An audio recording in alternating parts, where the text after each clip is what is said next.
Hi, this is Justin Hibbard. You're listening to Why Catholic, my podcast about the what and why of Catholicism. While typically I talk about specific topics related to Catholicism, I want to be sure to sprinkle in episodes once a month with Catholics who are living out their faith and theology. G.K. Chesterton said, "Let your faith be less of a theory and more of a love affair." And so today, I'm excited to share this interview with Cory Dennis. Cory was actually a student of mine when I taught at Annapolis Area Christian School, which is also my alma mater. Cory was a wonderful student and a sincere gentleman. And after graduation, I kept in touch with Cory over social media, but we hadn't probably talked in at least 10 years.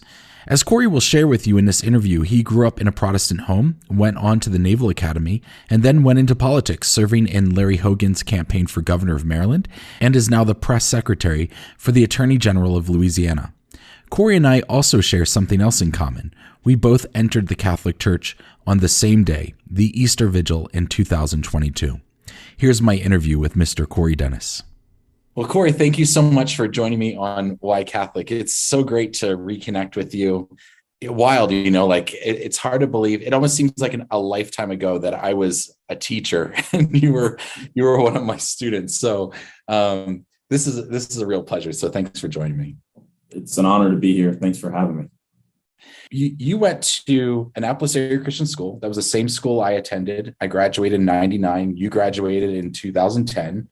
Tell me a little bit about that experience and what you did after high school, and then you went off Naval Academy. Tell me about that. Yeah, so as you know, I was raised Protestant, just like you were.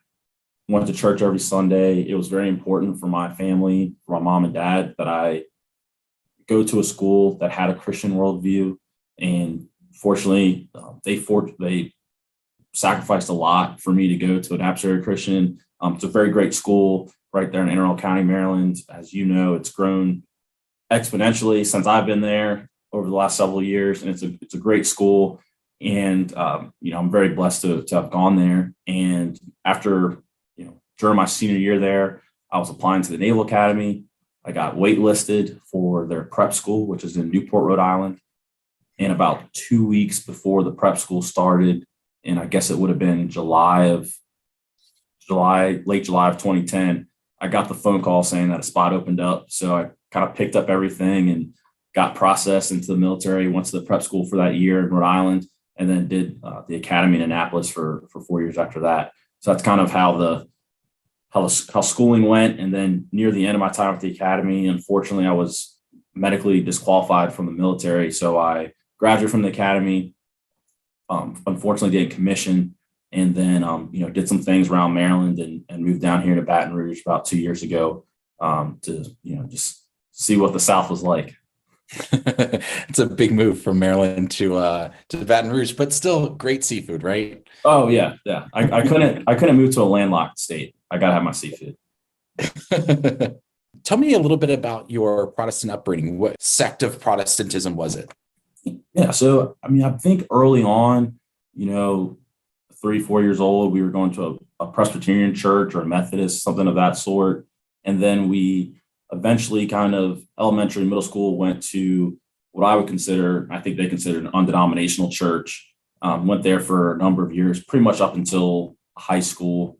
And then we went to a Southern Baptist church, right actually across the street from the high school. And we went there from freshman, sophomore year, all the way through high school. So I kind of had this undenominational Southern Baptist, a lot of the same, I would say, kind of belief systems and structures, just, they call themselves undenominational, the other ones call them Southern Baptist. And so that's kind of how I grew up.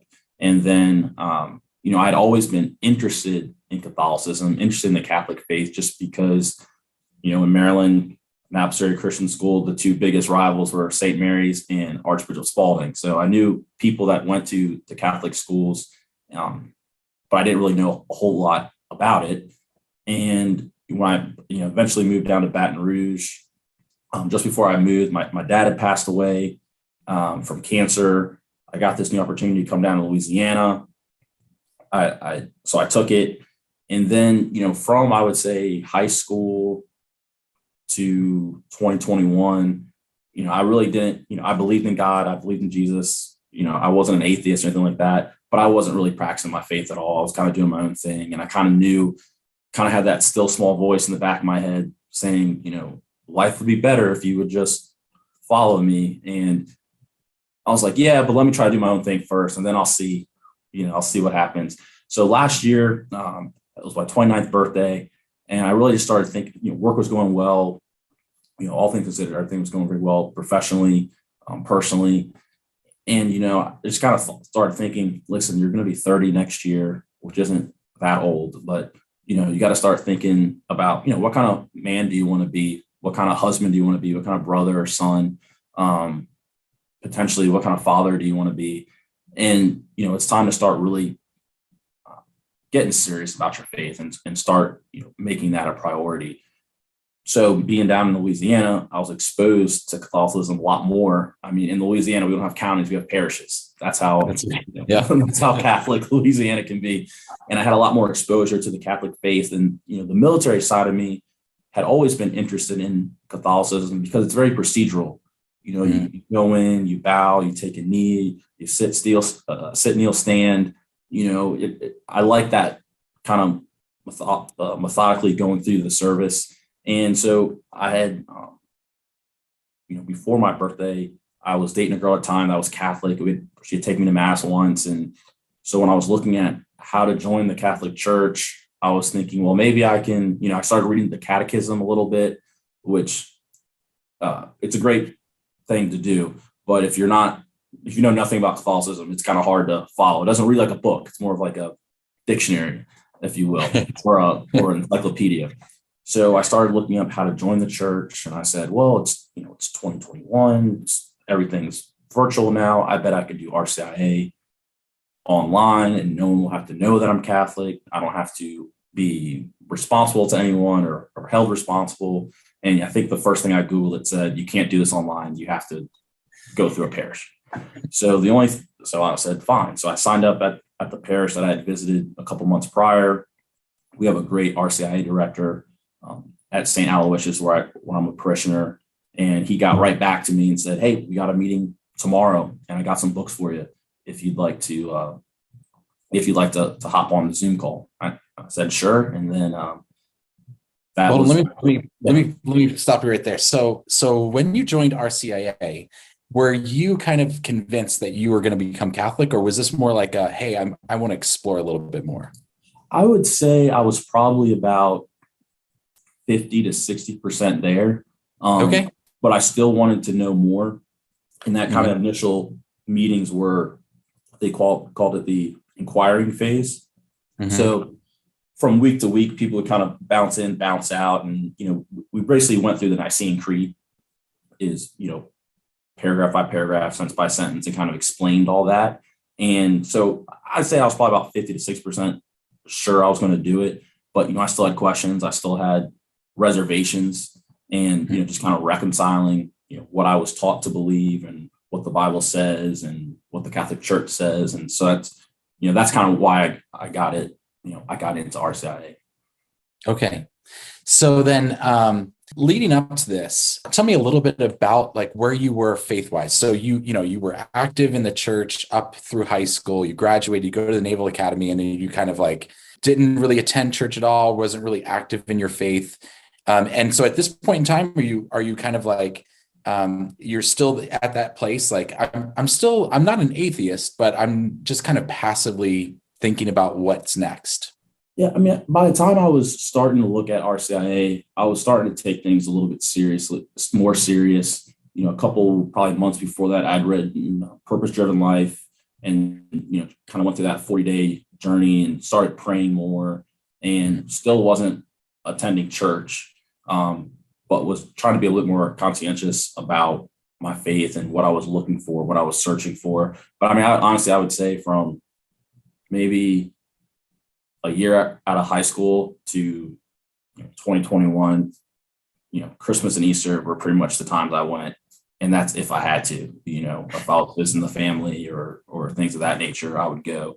But again, wasn't a regular attendee, wasn't really super serious about my faith, but still kind of had that yearning for something more. And, that's how I came to the church, came back to the church. Yeah, absolutely.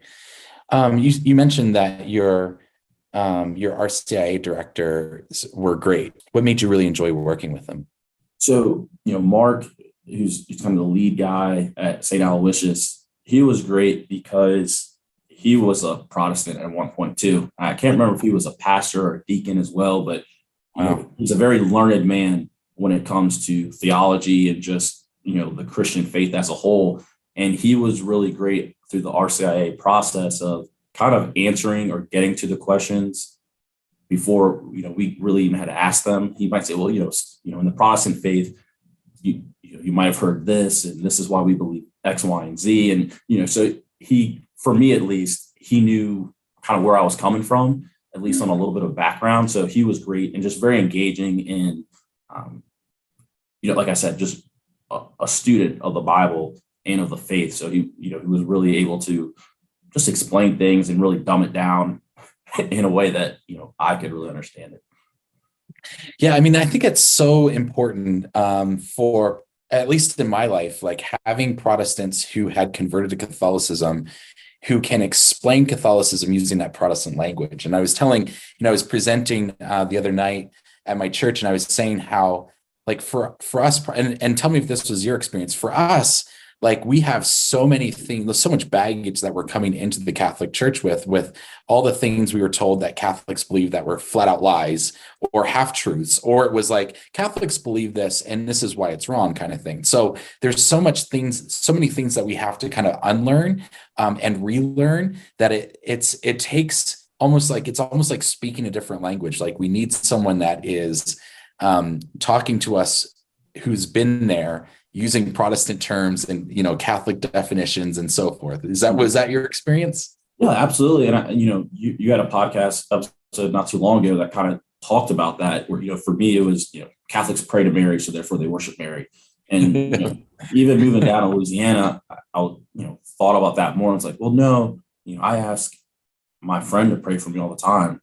Why wouldn't I ask someone in heaven to pray for me too? Right. But yeah, it was definitely, those types of things. And actually, I remember several months ago, you had a blog about your journey to the church. And it was kind of around the time, or I found it around the time that I was looking at going through RCIA and joining the church. And it was helpful to see. I was like, well, heck, Mr. Hibbard is a smart guy. And, he's thinking about this. Maybe I could start thinking about this. And just kind of as a sidebar, I've always appreciated, on your Facebook page, whether it be a super controversial issue or not, you are really good at methodically kind of going line by line through your interpretation of it. Whether I agree with it or not, you always have a very educated and reasonable response to things. So when I saw you joining the church, I was like, I need to read that blog because he's probably going to answer some of the questions that I had. And so that was very helpful through my journey. And then again, guys like Mark and other folks through RCIA, kind of helping piecemeal it all together for me. It's been great. Was there one particular source that you found to be the most helpful, like a podcast, a video? Was it Mark? What would you say it was? Mark was great. There's also a book that we have called Our Faith, which is the catechism, but more in like a chapter format. So it kind of talks about Eucharist, communion, the faith, the creed, and it has the catechism in it, but it's not encyclopedia. It doesn't look like an encyclopedia. You kind of read by chapter, and that was very helpful to us. And then there's another book that went line by line, essentially through the Mass and why we do everything in the Mass. It's a great book, and I need to reread it, but it just talks about everything from the symbolism of opening the door of the church. Sometimes there's a greeter there opening it for you, and sometimes you open it yourself, and that's indicative of your faith journey too. Sometimes it's someone helping you through your faith. Sometimes it's you searching it out yourself. So that was very helpful. And one recently is another podcast, if I may, the Ask Father Josh podcast. that's been helpful as well. Just, answering some of the questions that, why do we do this a certain way, or how do I reconcile this with my faith? And Father Josh is great. He's actually in Baton Rouge as well. So I've gotten to visit with him a few times. And so that's another resource that's been helpful. What were some of the biggest hurdles for you? Maybe in a sense, you have a little bit of a separation between your time actively involved in Protestant churches and Protestant groups, but like you're still at the core. That's what you were taught, Mm-hmm. So what were some of the biggest hurdles for you in accepting Catholic doctrine and coming into the Catholic faith? So I think two things, and it's probably not surprising for someone coming from a Protestant background, but I call it the Mary stuff and the Eucharist. And, it took, I prayed about this a lot, and I said, God, I'm a dummy. So this is where you want me to go. I need you to blow the door off the hinges or lock it down like Fort Knox. Because if it's cracked and you leave me an option, I'm probably going to choose the wrong one. So I prayed about this a lot. And another great book, another great Louisianan, Dr. Brant Petrie, who I know you've linked in prior podcasts. He has, I believe it's called Jesus and the Jewish Roots of Mary or something like that. And that's a book that they gave us during RCIA, which really helped explain how the New Testament, is the ultimate fulfillment of the Old Testament, and how, after the resurrection, that's the new fulfillment of even stuff prophesied in the New Testament. So kind of working through that and reading that and really getting a history lesson really of what all this means was really helpful. And with Mary and with the Eucharist even, I was always raised, the communion's a symbol, and I've listened to Brant Petrie, I've listened to Bishop Barron on this topic, and it's, they make a very compelling case as to why it's not just a symbol. And it goes back to, knowing the definitions of the Hebrew words used and things of that nature. But what really came down to me was, Cory, why is this a stopgap? Like, why is this bothering you? I mean, you think about it. You believe that a virgin had a child.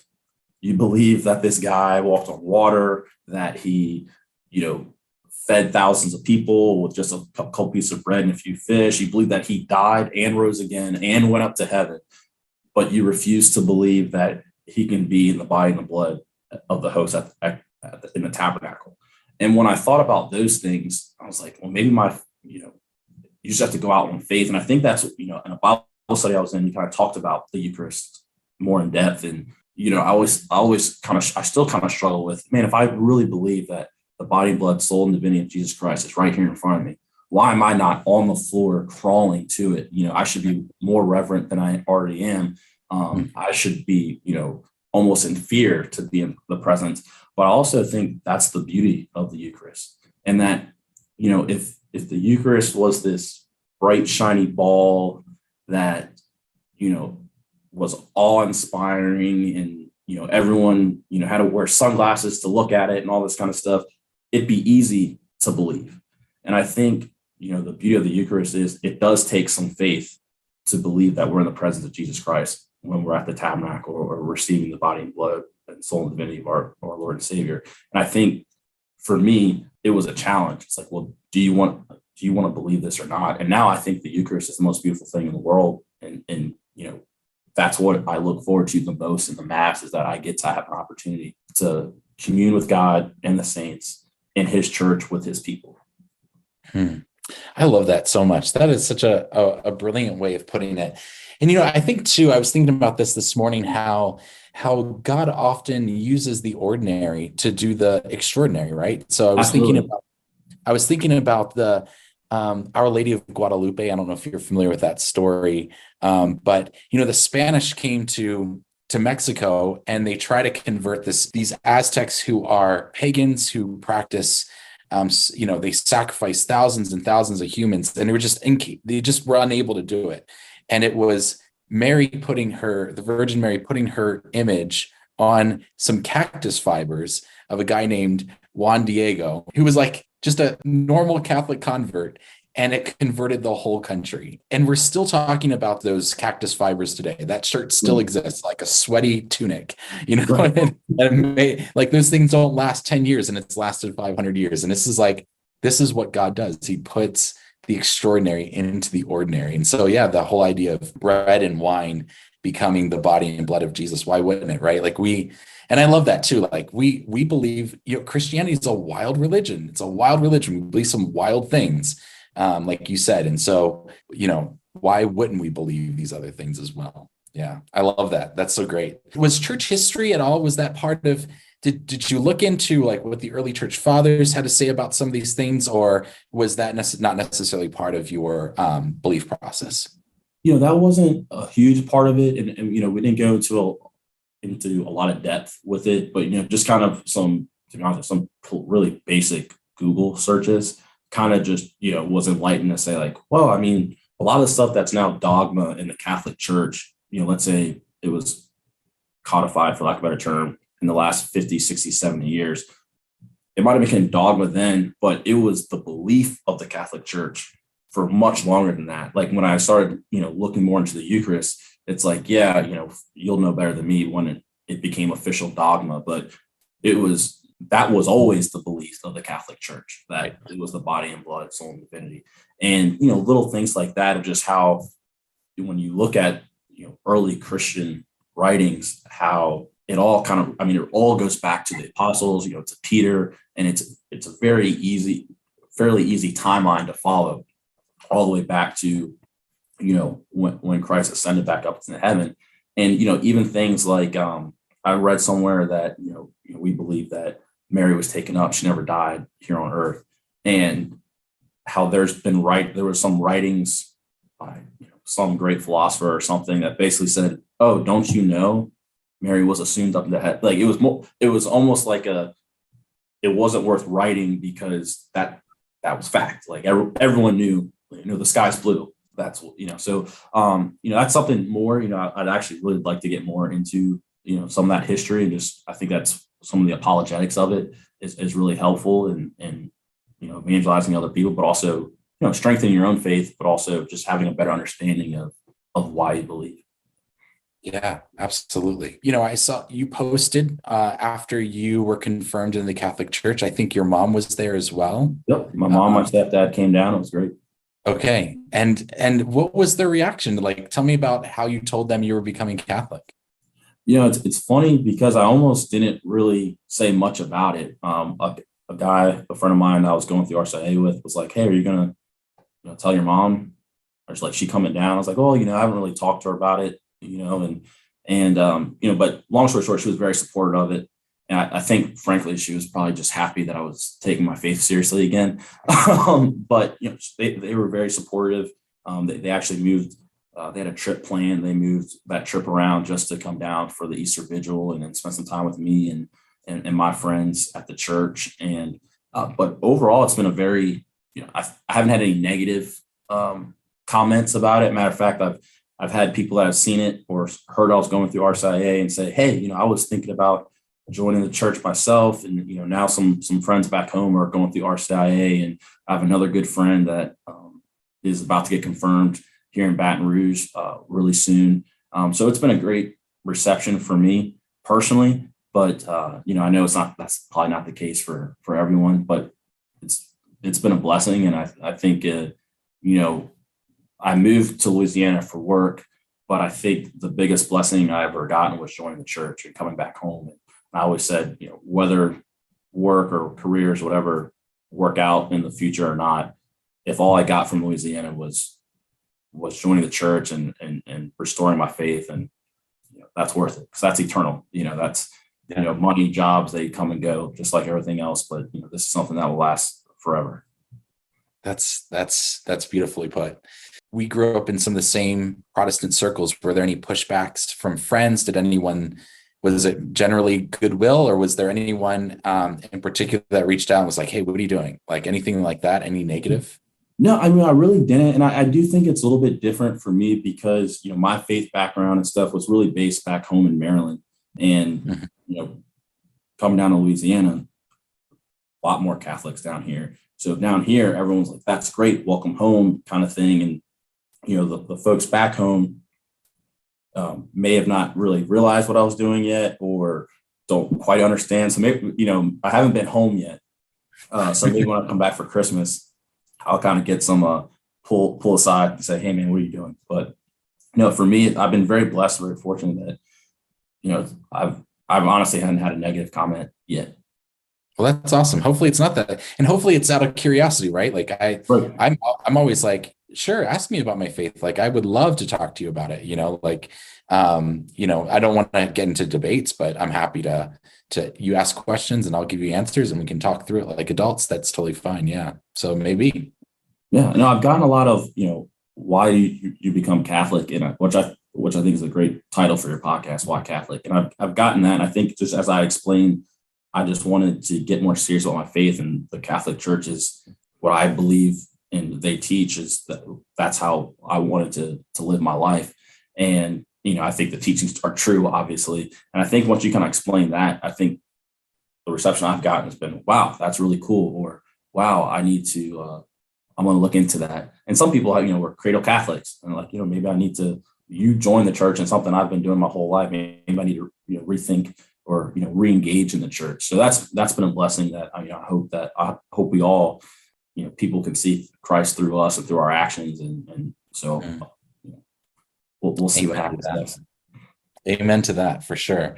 Yeah. I was saying when I gave my presentation the night, I said, sometimes like you grow up with something your whole life and you just don't appreciate it because it's just there, right? Like, I moved to Utah and I would travel everywhere and I take pictures. And a friend of mine said to me one day at work, he was like, hey man, like I've lived here my whole life and you've probably traveled more in like the last year than I have. And he's like, and I see your pictures and I realize like what a beautiful state I live in. And so it's like, it's one of those things, like sometimes you seen it through other people's eyes, like I think there's a reason why God brings converts into the faith, because they bring a different perspective and that you don't get maybe because you grow up with it and it seems just normal.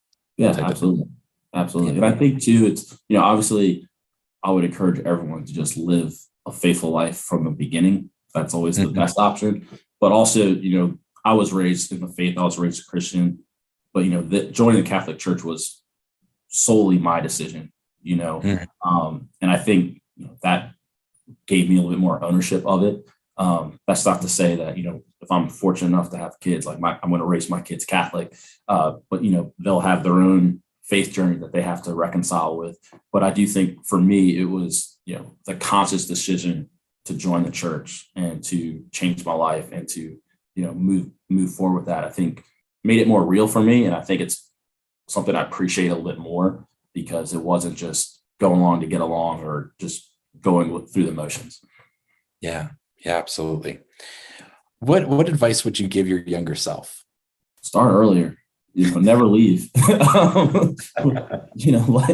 Life is it's not necessarily easier with faith, but it's easier to get through with faith. And when you have a relationship, and look, my life's not perfect and I mess up just as much as anybody else. But, I think I would tell myself, pray more and actually try to listen more and, not just ask for things or not just say your grace, but be intentional about living a life for Christ. Because in just the last year or so, I'll say, being more intentional about it, you see the fruit of that.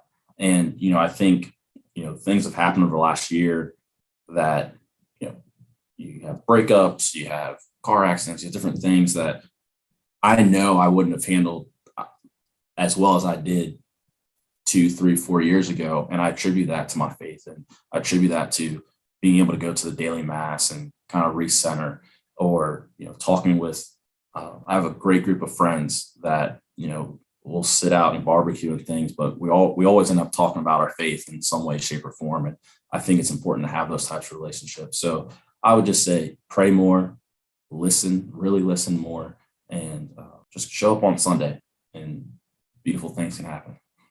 Yeah. So much of it is just showing up, right? Like there was an admiral that gave a speech at a graduation. You're probably familiar with this, but he was talking about like making your bed is the most important thing. You know, Yeah. know what I'm talking about? Yeah. And he's like, because sometimes it's just showing up. Sometimes is like just doing it. How has the structure, the liturgy, the all of the stuff in Catholicism, how has that supported your faith in Jesus? I mean, that's a great question. For me, it's again maybe it's the military side of me, but I think it helps tremendously. You know, I love going to the fount every time and blessing myself. I like kneeling before the tabernacle before I get in my pew, and just that kind of the order of the mass. You know, the ringing of the bells, the singing, the kneeling. It reminds you that you're in a holy place. That this time is a holy time. And you know, recently I had a priest at a mass. Basically, we were talking about the second coming, and I forget what the reading was. We were talking about the second coming, and you know, we talk about, you know, you never know when your time will come. You know, like you could die tomorrow, that kind of thing. He's like, but you know, that's when we meet Jesus. But he said, you know, we have an opportunity to meet Jesus every day. You know, whether that's adoration, whether that's you know going to daily mass, or whether it's just praying in the morning. You know, we have an opportunity to be with Jesus, to sit with Jesus every day. He comes to us, and it's just up to us to turn around and greet him. But you know, the liturgy of the mass, I think for me is one of the most beautiful things, and just the solemnity of it. You know, the way the priest is processing down the aisles, or just the whole thing about it. For me, it just makes it very beautiful. Catholic churches are beautiful cathedrals, beautiful chapels usually, and you know, just the whole thing about it, the structure of it. Just, you know, I know what's coming next. You know, it's not always, you know, in some non-denominational churches, they have a great band and a great praise and worship team, and I love that. I still visit those types of churches from time to time. I love that.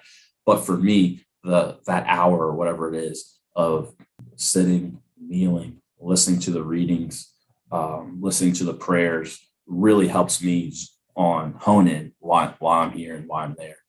So for me, it's probably one of the best parts. Yeah, for sure.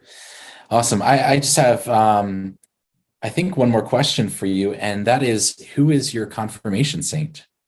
My confirmation saint. So that was a cool thing because I didn't really know that was a thing when I was going through RCIA. So I picked St. Thomas More, and so I was looking up saints, and I didn't know a whole lot about saints. And I work in politics, and St. Thomas More is the patron saint for politicians. And I was really drawn to him because he was in Parliament. He was Lord Chancellor for Henry VIII. And basically, he got arrested and eventually executed because he refused to acknowledge King Henry as king of the church and recognize he had divorced his wife, and St. Thomas More didn't recognize the annulment or support the annulment. And so basically, that's why he got arrested and then got executed. And right before he got executed, he said, "I'm the king's good servant, but God's first." And I think in my world of politics, it's very easy to get tied into whoever your principal is, whoever your candidate is, wherever your boss is, regardless of what side of the aisle or middle aisle you're in. You can get really caught up on this person is my person, and they're wrong, they're right, and everyone else against them is wrong, and I'm going to follow them blindly into wherever. And I think, you know, St. Thomas More, for me, it's just a reminder, and him saying that I'm the king's good servant, but God's first, it's just a reminder that, you know, I think we need good people. I think we need Catholics in politics. I think we need good people in every industry.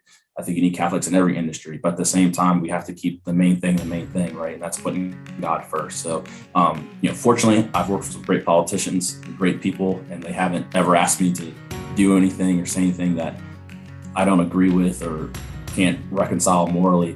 But it's just kind of a good reminder to, you know, keep God first. It was so good to catch up with Cory and just see the way God has blessed him. As he was talking about the Eucharist, I started getting chills. I want to offer my sincere thanks to Cory for joining me on Why Catholic, and I want to thank you as well for joining me for this episode and hearing Cory's moving testimony. Just a reminder, please subscribe to the Why Catholic podcast on your platform of choice. And you can also join the Why Catholic community. Just go to whycatholic.substack.com/subscribe. There's a free option, and if you're feeling generous, there's also a place to give. Your donation keeps this podcast going and also goes to support various Catholic ministries. Thanks again for joining me. My name is Justin Hibbard, and this is Why Catholic.